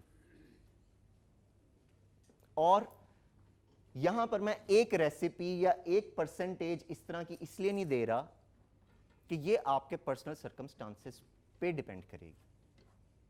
तो आप अपने किसी फाइनेंशियल एडवाइज़र के साथ बैठें और कहें कि जी ये मेरी सेविंग्स होती हैं, हाउ कैन आई प्लान और मैनेज माई पोर्टफोलियो. ठीक है, अभी आपको हो सकता है आप कहें यार मैं 10,000 रुपये महीने की सेविंग कर रहा हूँ, उस पर मैं क्या बात करूँ, तो ना करें. 10-10 हज़ार सेविंग अकाउंट में डाल लें कुछ अर्सा, जब 2, 4, 5, 8 लाख हो जाएंगे then you can have a discussion about that. So the idea is कि स्टार्ट सेविंग, अगर और कुछ समझ नहीं आता बैंक में रखते हैं. ठीक है, लेकिन अगर आपको समझ आनी शुरू होती है तो आप इन एरियाज में जा सकते हैं. By the way insurance companies जो आपको प्रोडक्ट सेल करती हैं, you have to be very clear about that. First of all आपने देखना है वो आपको कवर कितना दे रहे हैं. सेकंड आपने ये देखना है कि आपसे वो फीस क्या चार्ज करें, बिकॉज दे चार्ज समथिंग. वो मुफ्त में तो नहीं आपको दे रहे, तो वो आप पहले साल, दूसरे साल, तीसरे साल जब आप उनके पास कुछ अपना प्लान लेते हैं, फ़र्ज़ करें आपने कहा है कि जी साल का मैं 50,000 रुपया सेव करूँगा इनके साथ, तो पहले साल हो सकता है उस 50,000 में से 25,000 रुपये वो अपनी फ़ीस रख लें, अगले साल हो सकता है उसमें से 5,000 रख लें, 2-3 सालों बाद they stop taking money from your savings और वो बाकी सारा आपका होता है. ठीक है, तो you have to keep this thing in mind. Bank कुछ नहीं आपसे चार्ज करेगा. ठीक है, म्यूचुअल फंड्स में फ्रंट एंड लोड भी होता है. म्यूचुअल फंड में फ्रंट एंड भी होता है. Mutual funds actually mutual funds का इशू सिर्फ और सिर्फ ये है कि म्यूचुअल फंड्स में आपको ये मैनेजमेंट फी वो लेते हैं फ्रंट एंड लोड. नहीं, वो तो करते हैं, लेकिन म्यूचुअल फंड्स का मैं बहुत बड़ा फ़ैन पाकिस्तान में इसलिए नहीं हूँ अनफॉर्चुनेटली कि म्यूचुअल फंड्स में डिफरेंट प्रोडक्ट्स आपको सूट करती हैं. उनमें ग्रोथ फंड, एक कंपनी के आगे 6, 8, 10 प्रोडक्ट्स होती हैं. एज अ यूज़र आपको समझ नहीं आती कौन सी लेनी है. और अनफॉर्चुनेटली हमारा अपने फाइनेंशियल एडवाइजर्स के ऊपर या अगर उनके कोई रिप्रेजेंटेटिव हो, हमारा आमतौर पर ट्रस्ट लेवल कम होता है. हम कहते हैं यार ये बस बेचने की कोशिश करे जिसमें इसको फ़ायदा है ज़्यादा. इसलिए म्यूचुअल फंड्स में ना आपको बाज़ का सही समझ नहीं आती कि मेरे प्लान्स के मुताबिक किस तरह के फंड में इन्वेस्ट करना है. आप अगर 22-23 साल के आप एक म्यूचुअल फंड में इन्वेस्ट करना चाह रहे हैं तो आई वुड अर्ज यू कि आप एक ग्रोथ फंड में इन्वेस्ट करें. लेकिन अगर आप मेरी तरह उदेड़ उम्री में आ चुके हैं तो अब आपने एक ज़्यादा पैसिव फंड में इन्वेस्ट करना है जो जो कंजर्वेटिव है, जो ज़्यादातर डेट इंस्ट्रूमेंट्स में इन्वेस्ट करता है, ताकि आपकी जो फंड की वैल्यू है वो कम ना हो. The last thing you want is कि आप 40, 45, 50 साल के हैं और अब आपने जहाँ इन्वेस्टमेंट शुरू की है वहाँ पर आपको नुकसान होगी. ठीक है, तो एज के हिसाब से और अपनी रिक्वायरमेंट के हिसाब से. अब हमने याद रखिएगा हमने 30,000, 40,000 से स्टार्ट किया था. माशाल्लाह यहाँ पे आई नो पीपल जिनकी सालाना आमदनी जो है वो मल्टी मिलियंस में भी है. You can save more in actual nominal amount, यानी आपका 1/3 जो है, अगर आपकी 30,000 की बजाय 3 लाख रुपया महीने की तनख्वाह है तो आप बेशक 1 लाख ना सेव करें, आप 60,000, 70,000 सेव कर लें, क्योंकि शायद आपके खर्चे भी उसी हिसाब से हों. ठीक है, तो द पॉइंट इज कि आप अपने मंथली पैकेज को देख के you can then design your own investment strategy. Last point, आप में से कुछ कहेंगे यार इनकम कैसे बढ़ाएं हम अपनी, आपने बाकी सेविंग सारी बता दी लेकिन मेरा कहीं से पल्ला पड़ ही नहीं रहा, खर्चा बहुत हो रहा है. तो हम अपनी इनकम इंक्रीज करने के लिए मैं आपको 2-3 बातें बता सकता हूं. सबसे पहले तो tuitions are a very good way. आप सारे पढ़े लिखे हैं, कोई इधर जो है वो 16 जमातों से कम वाला नहीं होगा, या कुछ कोशिश करें 16 पूरी करने के, पास हो जाओगे ना इंशाल्लाह जी, ठीक। You can always make some extra money on your way back from your office. आप एक आधी ट्यूशन पढ़ा सकते हैं, आजकल अच्छे पैसे मिलते हैं, वाई नॉट, हफ्ते में 2-3 दिन आप लगा सकते हैं, 10-12-15 हज़ार रुपये आपको मिल सकते हैं, ज़्यादा मिल सकते हैं कल को, ठीक है। That is one option that we can use to boost our money income. वो तो चल रही है ना हमारी डेली बेसिस, नौकरी तो हमारी चल रही है, उसके साथ हम अपनी इनकम कैसे बूस्ट। अगर आप कहते नहीं है जी tuition is not my cup of tea, तो जनाब the gig economy is on the rise. We all know कि हमारे पास वेबसाइट्स लाइक फाइवर और अपवर्क और पता नहीं कौन कौन सी वेबसाइट्स मौजूद हैं। बहुत सारे लोग, आप लोग जब जॉब शुरू करते हैं तो वहाँ पर आप कुछ स्किल सेट डेवलप कर रहे होते हैं, उस स्किल सेट को आप अपने प्राइवेट टाइम में सेल कर सकते हैं ऑन प्लेसेस लाइक दीज। सोने के लिए बड़े साल पड़े हैं, अगर आपने आमदनी बढ़ानी है थोड़ी नींद कम करनी पड़ेगी, थोड़ी सोशलाइजिंग कम कर लें, लेकिन आमदनी बढ़ जाएगी अगर आप अपना थोड़ा सा टाइम इनमें से। इसके अलावा बहुत सारे लोग और भी कुछ काम करते हैं, कुछ लोग छोटी मोटी ट्रेडिंग कर लेते हैं शुरू, चीज़ें बेचनी खरीदनी शुरू कर देते हैं। आजकल वो घर से बड़ा काम चला हुआ है, वो फेसबुक लाइव पे सेशन करते हैं और उसमें वो कपड़े बेचते हैं और जूतियाँ बेचते हैं। वो मुझे इसलिए कपड़े जूतियाँ बेगम मेरी हर वक्त देखती रहती है। तो और भी मर्दस रात के भी ऊपर इस्तेमाल की बहुत सारी चीज़ें होती हैं, you can do something like that. वो मैंने देखे रात 1-1 बजे 12-12 बजे उनका लाइव सेशन स्टार्ट होता है। मैंने पूछा वो यार ये क्या, उन्होंने कहा जी वो सारा दिन अपना काम करते हैं, रात को आके वो सेशन अपने चलाते हैं, कमाइयाँ करते हैं। आजकल आपको कैश ऑन कलेक्शन भेजने का भी इशू नहीं है, पूरे पाकिस्तान में आपको वो कोरियर और ये पोस्टल सर्विस अवेलेबल है, हर किसी के पास स्मार्टफोन है। तो आप चाहे कोई टेक्निकल स्किल ना भी हो, आप उर्दू बाज़ार से पेंसिलें रबड़ शॉर्पनर ला के भी आप ऑनलाइन बेच सकते हैं इफ़ यू वांट। मेरा पॉइंट कहने का ये है, अगर आपने अपनी इनकम बढ़ानी है, be good at your job ताकि तरक्की हो, वन थिंग। सेकेंडली, आप इनमें से कुछ काम कर सकते हैं या कुछ और कर सकते हैं, whatever floats your boat, I am fine with that as long as you are fine with that. एक मेरे पास साहब आए, उन्होंने कहा कि जी मैं अभी XYZ पे जगह पे काम करता हूँ और मेरा कल को इरादा है कि मैं अपना ना एक बर्गर जॉइंट खोलना चाहता हूँ। मैंने कहा माशाल्लाह, वेरी नोबल। मैंने कहा what do you know about burgers? मैंने कहा नथिंग मुझे बस शौक है बर्गर की जगह हो, तो मैं किस तरह करूँ? मैंने कहा यार आप एक काम करो, आप पैसे तो कुछ ना कुछ जमा कर रहे हो। कहते नहीं जी अब मेरी शादी होने लगी है, मेरे तो जो सारा पैसा था वो तो मैंने लोगों को रोटी खिलाने में लगा दी है। मैंने कहा अच्छा ठीक है, चाहते क्या हो? मैं चाहता हूँ जी मैं कुछ अरसे में अपना एक ये रेस्टोरेंट या इस तरह की चीज़ बनाना। मैंने कहा ओके फाइन, जॉब से किस वक्त फारिग होते हैं आप? कहते हैं जी 5 बजे 6 बजे। मैंने कहा जाओ जाके एक शिफ्ट ले लो मैकडॉनल्ड्स में। कहते हैं व्हाट डू यू मीन? मैंने कहा जाओ जाके काम सीखो, काम तुम्हें आता नहीं है, तुमने बर्गर जॉइंट खोलना है, पैसे रोड़ दोगे जो कमाए हुए, कमाई करो, उन पैसों से अपना बर्गर जॉइंट खोलना सीखो, वहाँ पे साफ सुथरा बर्गर कैसे बनता है, बर्गर बनाने के कशीदनी अखलाकियात क्या हैं, and then you do your thing. तो काम करने के, आई एम प्रीटी श्योर उसने नहीं किया होगा क्योंकि हमारी नाक कट जाती है अगर हम इस तरह किसी जगह चले जाएं। ये मसाइल मेरे बस से बाहर के हैं, मैं तो मशवरा दे सकता हूँ।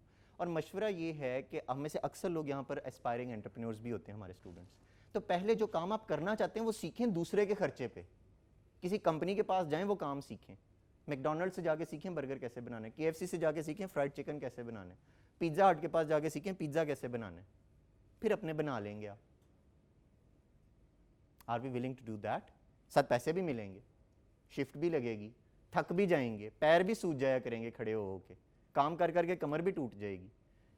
जवानी में टूटी कमर जुड़ जाती है 45 साल में कमर टूट गई, जुड़नी नहीं है। इट्स मच बेटर कि आप अभी सख्ती झेल लें ताकि लाइफ में आसानी हो जाए, बजाय कि मेरी एज में जब सख्ती आएगी फिर रोने निकलते हैं और कुछ नहीं होता। That's it from my side. Any questions? Yes yes please. आपने जो आइडिया ये है कि आप कोई भी इन्वेस्टमेंट करें उसे भूल जाएं,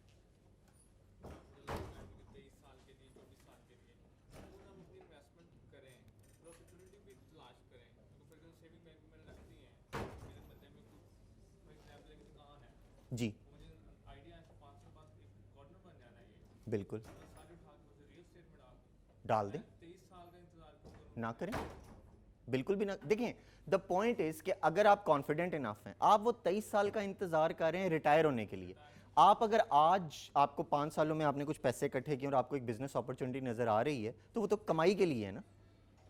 सो डिफरेंस थोड़ा सा समझें सेविंग्स को, और वो जो मेरा कहने का मतलब है ना कि आपने अब उसको भूल जाना, देखना नहीं है, आपने उसको साल में 2 दफा देखना है अपने पैसों को। अगर कोई बेहतर अपॉर्चुनिटी नजर आ रही है, आपने शिफ्ट कर लेने हैं वहां पे, इन्हीं जो ऑप्शंस डिफरेंट दी हुई हैं, ठीक है। लेकिन इसको आपने अपने बुढ़ापे के लिए रखा है, दैट्स माय पॉइंट। देखिए, हम लोग सारे बड़े कॉन्फिडेंट होते हैं या बड़े हमारे ऑप्टिमिस्टिक होते हैं कि यार ये आइडिया, ये कारोबार करेंगे, बड़े इसमें कामयाब हो जाएंगे। Statistics differ with that idea. Statistically chances of a successful business are much lower. इसलिए मैं कह रहा हूं कि आपने जब कभी भी इन्वेस्टमेंट का सोचना है, वो इन पैसों से करें। इन्वेस्टमेंट करना भी अय्याशी है भाई, ठीक है। इनको आप अपने बुढ़ापे के लिए या अपनी रिटायरमेंट के लिए छोड़ दें। That is what we are trying to say. क्योंकि अगर आपकी नजर इन पे रहेगी ना कि यार इसको कल को मैं यूज कर सकता हूं कुछ करने, यूज कर लेंगे आप, बड़ी जल्दी यूज कर लेंगे। Any other questions? यस।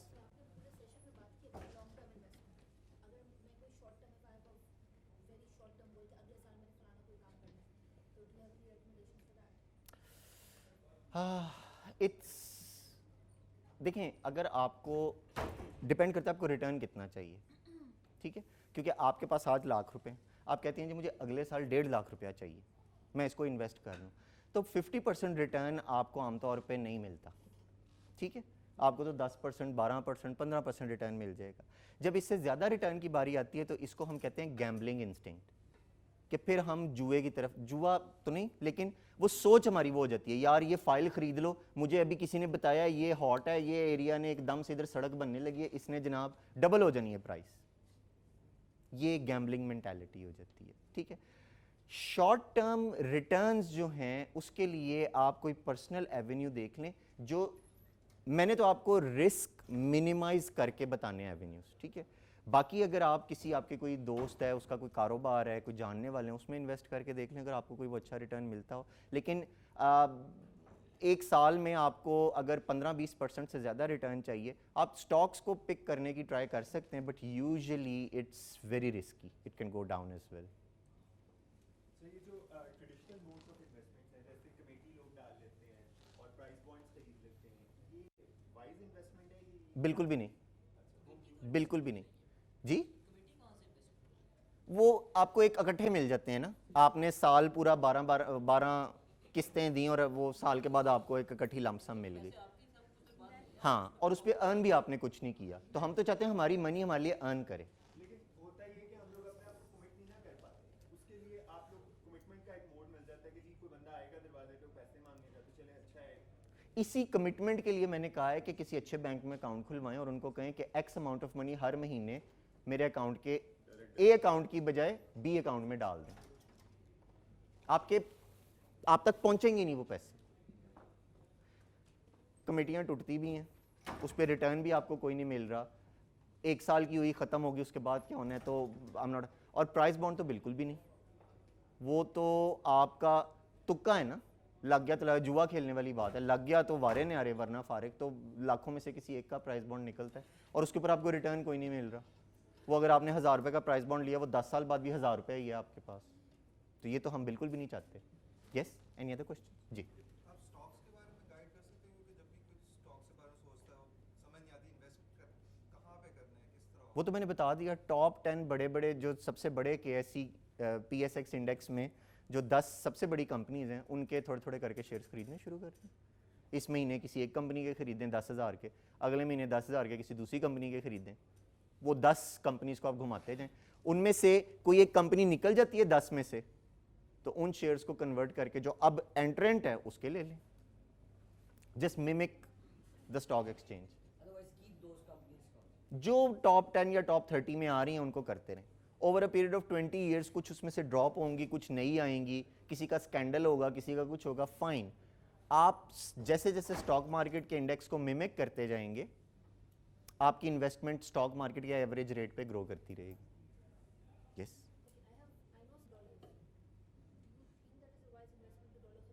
आप बताएं, हमारे मुल्क में स्टॉक फॉरेन एक्सचेंज और फॉरेन करेंसी जो है उसकी हमें स्विंग्स का पता लगता है किधर जा रही हैं। इट्स हमारे मुल्क में आके it is become very risky. आप अगर डॉलर में कर, अब प्रॉब्लम ये है हम लोग जो रेगुलर इन्वेस्टर नहीं ना होते, हमारे दरमियान और मार्केट के दरमियान ना एक टाइम लैग और इन्फॉर्मेशन लैग होता है। उसकी वजह से होता ये है कि जो ख़रीदने का टाइम होता है उस वक्त तक हमें पता नहीं होता और लोग जल्दी से ख़रीदते हैं, उसकी मार्केट चढ़ जाती है, प्राइस चढ़ गई है। अब इस जगह पर आकर हमें पता लगता है ओ लो जी बिटकॉइन, बिटकॉइन ओ जी कितने $20,000 का बिटकॉइन हो गया, हम $20,000 का ख़रीद लेते हैं और उसके बाद मार्केट क्रैश करती है और फिर हम घबरा कर $5,000 का बिटकॉइन बेच देते हैं। तो हम लोग वर्स्ट पॉसिबल टाइम पे ख़रीदते हैं और फिर वर्स्ट पॉसिबल टाइम पे बेच देते हैं। इसीलिए मैंने आपको 23 साल का कहा है।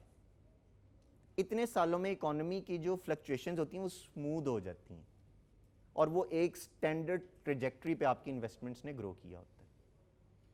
ठीक है, ये बिटकॉइन और इस तरह की चीज़ें, भाई मैं तो डरता हूँ, आप अगर बहादुर हैं तो कह लें। 1 मिनट जी।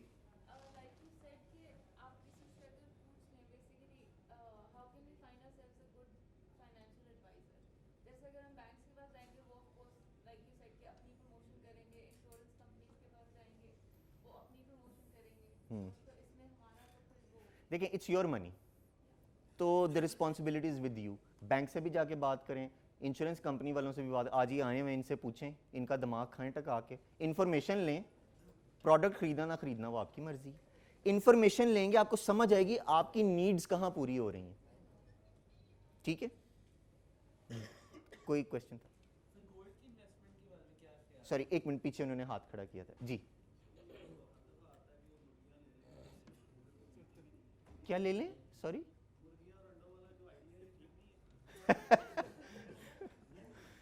टेस्ट करा लेना, मुर्गियां बांझ ना हो, अंडे भी नहीं मिलने। क्या यार वो तो अब मैं क्या इस पे करूँ, हम सरकारी यूनिवर्सिटी में खड़े हैं, मेरी नौकरी कराओगे खत्म यार। जी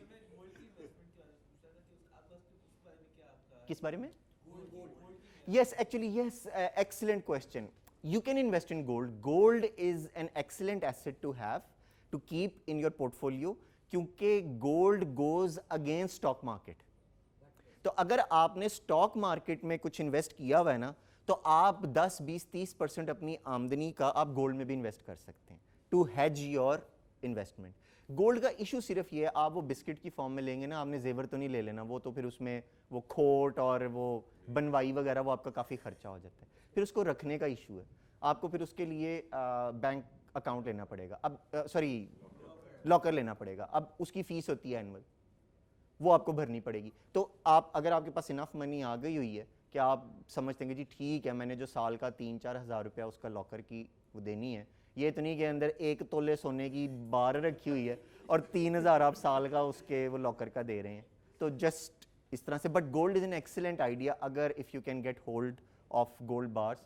फिर उसमें ये देख लें कि वो खोट ना हो, वो ऑथेंटिकेटेड हो, क्योंकि फाइनेंशियल एसेट्स तो ऑथेंटिकेटेड होते हैं। ठीक है, आपने बैंक से लेने हैं, इंश्योरेंस कंपनी से लेने हैं, गोल्ड का, ज़मीन का, क्योंकि आपने इंडिविजुअल से लेने हैं, वो फिर ज़रा उस चीज़ को देख लें। But gold is a very good investment. Yes yes